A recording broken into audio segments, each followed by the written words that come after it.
Hello，大家好，我係 Hazen，仲有1-2個星期就開學啦。可能各位老師接落嚟都有好多嘢需要做，需要準備，例如係全年嘅教學進度表、開學嘅通告、新學年嘅活動策劃，同埋學生嘅功課、上堂嘅時候嘅教材等等。無論係教學又好，行政又好，都有好多嘢需要喺開學前後需要做。今日呢條影片我就會同大家介紹一下我整出嚟嘅呢個香港老師 AI 研究所，同大家講解一下 AI 可以點樣幫我哋處理唔同嘅工作，而我會針對唔同嘅情景同埋工作情況，做咗呢9個唔同嘅範疇。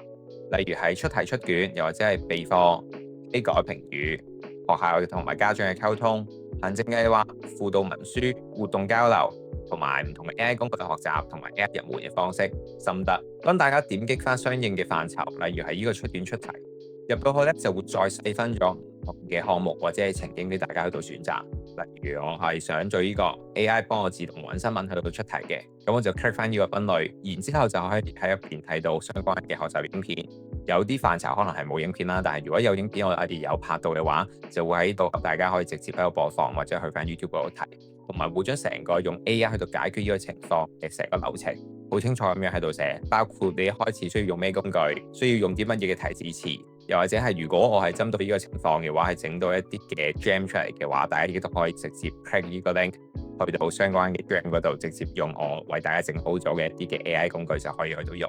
如果喺備課教材呢度，大家一開始新學年嘅時候，可能就要編寫一個全年嘅教學進度表，咁大家就可以 click 翻去呢個需求，然之後咧就可以睇翻呢個指示，複製翻呢個提示詞，去到俾翻 AI 咧佢就會直接幫我哋做出一個，譬如我係叫佢做呢個中4級經濟科嘅教學進度表，咁佢咧就會幫我列晒由 Week 1去到 Week 32。所有嘅課題、章節、教學重點同埋備註，佢都會幫我整理好，擺晒喺 Google Sheet 上面嘅啦。又或者我哋係需要出通告或者出一啲家長同意書嘅，都可以叫 AI 幫手，AI 就可以直接幫我哋去到寫一個俾家長嘅一個通告嘅一個草稿，同埋有埋回條嘅。所有嘅事都可以叫 AI 整好，然之後幫我哋儲存喺 Google Doc 上面。又或者係平時嘅功課出題，又或者係出測驗嘅題目都可以做到。呢個就係叫 AI 幫我哋即刻上網去到揾最新嘅新聞資料，然之後再基於翻呢個新聞資料，配合埋我哋 DSE 嘅題目題型，再去到幫我哋生成一啲題目俾我哋。而無論係好似呢個出題嘅例子，又或者係出通告嘅例子，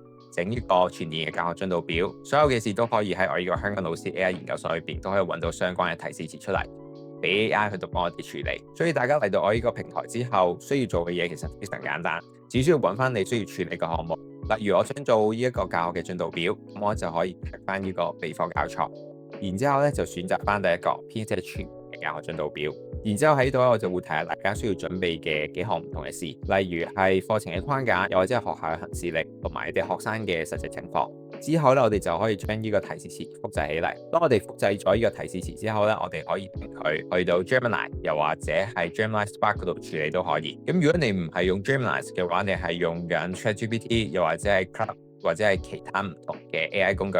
都可以去翻你個 AI 工具嗰度直接貼翻呢個提示詞俾佢，之後送出呢個提示詞去到俾 AI 就可以噶啦。不過如果你係有訂閱到 Gemini Pro 佢嘅計劃嘅話咧，咁就可以選擇用到 Gemini Spark 佢嘅模式噶啦。咁我哋去到 Gemini 嘅官網啦，然之後我哋可以喺左上角呢度就可以見到佢有即時通訊同埋呢個 Spark 嘅模式噶啦。咁我哋只需要 click 翻 Spark 呢個掣，就可以轉換去到 Spark 呢個模式。之後我就會將喺呢度複製嘅提示詞直接貼上喺 Spark 呢度，送出去到俾 AI。咁 AI 佢就會根據翻我設計出嚟嘅呢個提示詞，問翻我哋幾個問題。咁為咗 AI 可以做出一個更加貼近你需求或者貼近你需要嘅一個答案俾你，大家就唔好嫌棄 AI 問嘅嘢太多，或者覺得佢太過麻煩。因為 AI 問嘅嘢問得越仔細，你答得越仔細， AI 做出嚟嘅嘢先至會越貼近你嘅要求。例如我哋依家係希望佢幫我做出一個全年嘅教學進度表，咁因為 AI 依家其實係對你嘅情況係一無所知嘅，佢唔知道你係教緊啲咩科目，教咩年級，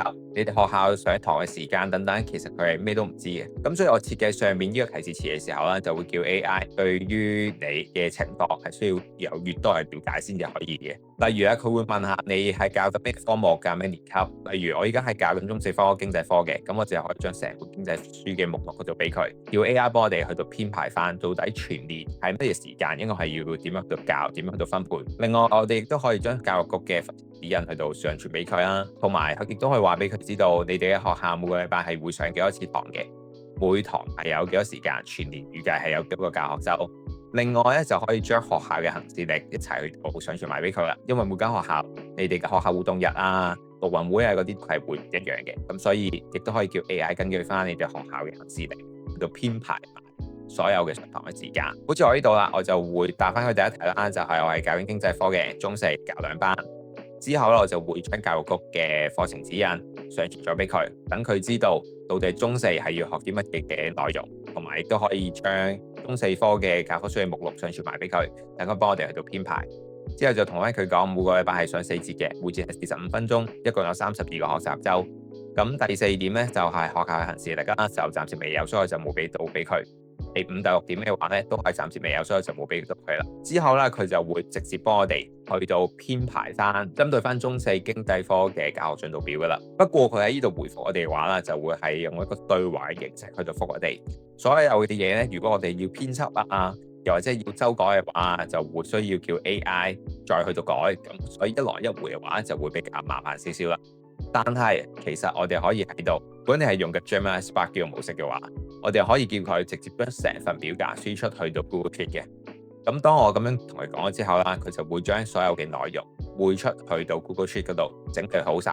等我哋之後可以再成份 download 落嚟，又或者係可以直接喺 Google Sheet 上面最後度進行修改，都係完全冇問題。就會對比翻 Gemini 呢個對話框上面去到叫佢去到修改，我哋再仲要慢慢複製貼上，更加方便。除咗教學進度表之外，我哋亦都可能需要處理好多通告嘅。咁通告嘅話，我哋都可以去翻我哋呢個 AI 學習嘅研究平台，之後去翻家長溝通，當中咧就可能會有啲通告啊，又或者係家長信嘅。我哋咧就可以喺度揾到出通告或者出家長信嘅一個提示詞。我哋一樣啦，複製翻呢個指令之後，我哋去翻 Gemini Spark 呢邊，咁我就會貼翻呢個提示詞俾佢，之後就會直接送出去到 AI。咁 AI 收咗呢個提示詞之後啦，就會好似啱啱上一個做教學進度表嘅情況一樣啦。咁佢咧就需要問好多唔同嘅嘢，了解翻我哋嘅情況先嘅。因為如果 AI 喺乜嘢情況都唔知嘅情況之下，佢係出唔到一個家長信或者出唔到通告俾我哋嘅。咁我咧就會逐題到回覆翻佢啦。另外，我亦都會上傳一個我哋學校嘅啲嘅通告，已經上傳咗就俾咗佢，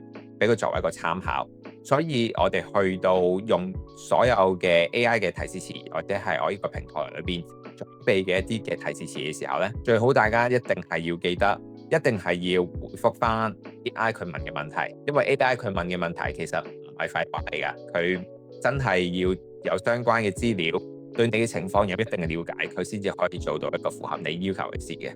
所以除咗詳細啲咁樣去到回覆翻 AI 佢問嘅問題之餘，我哋最好亦都係可以將一啲參考嘅文件直接去到上傳俾 AI。例如，我可以將我哋學校嘅通告直接上傳俾佢，咁參考翻呢個格式去到幫我哋出通告，又或者係可以將上一年度嘅教學進度表一樣可以上傳去到俾 AI，佢就可以模仿翻我哋之前嘅格式去到幫我哋整一個全新一年嘅一個教學嘅進度表俾我哋。咁我喺呢度咧就會回覆翻佢嘅問題，同埋上傳翻一個參考嘅通告去到俾 AI。咁我今次嘅要求咧就係出一個體育課家長同意嘅通告，佢就會幫我哋即刻做咗一個通告嘅草稿，包括咗上邊嗰一 part 嘅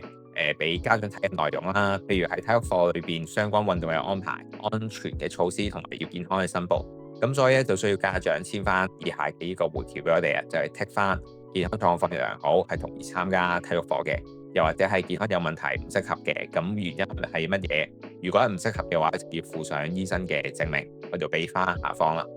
咁我哋亦都可以將成份嘅通告叫佢輸出去到 Google Docs 嗰度，咁佢咧就會根據翻我哋要求，直接幫我哋將所有嘅內容開一個新嘅 Google Docs 去到幫我哋儲存。咁裏邊嘅排版啊，又或者係文字啊，我哋就可以喺 Google Docs 度直接去到修改就可以啦。又或者我哋可以將所有嘢複製出嚟，跟住然之後根據翻你學校平時用嘅一個模板去到再進行修改都冇問題。另外就係出卷或者係出題目啦，咁呢個咧我就係會叫 AI 佢自己喺度揾近2星期嘅一啲嘅新聞，跟住佢就會根據翻一啲新聞嘅內容，再配合埋我之前已經上傳咗俾佢，就係 DSE 嘅一啲題目嘅格式，又或者係題目嘅排型排版，去到幫我去到再設計一啲嘅題目出嚟嘅。咁當中咧可以叫佢去到幫我哋做一啲 MC 嘅題目啦，又或者係卷答題，長答題都冇問題。除咗題目之外啦，佢亦都會幫我哋做埋示範嘅答案同埋評分嘅參考俾我哋嘅。而叫 AI 出題嘅呢個過程呢，我之前都有拍咗另外一條影片，大家就可以點擊右上角嘅呢條 link，就可以睇翻我上一條影片，就會有更加詳細嘅解釋。總括而言，大家喺呢個平台上面就可以好似有一隊嘅教學助理咁樣，幫我哋處理各種唔同嘅工作，而大家就可以喺呢個平台上面針對翻唔同嘅範疇、唔同嘅情景、唔同嘅工作項目需要用到嘅一啲嘅提示詞，又或者係一啲嘅影片嘅教學，成個用法步驟，絕大部分大家平時喺行政或者教學需要用到嘅事，都已經係擺晒喺呢個平台上面。另外亦都有一啲係 AI 入門，又或者係 AI 工具嘅學習，我都會一步一步咁樣慢慢去到加喺上面，完善呢個平台。所以大家如果喺用呢個平台上面有任何嘅問題、疑問嘅話，都可以喺呢條影片上面留言，同埋可以加入我哋 WhatsApp 上面嘅學習交流群組。加入嘅方式呢，我就放咗喺呢條影片嘅影片說明欄嗰度，大家只要 click 嗰條 WhatsApp link 入 group 就可以加入㗎啦。咁我哋下條影片再見，拜拜。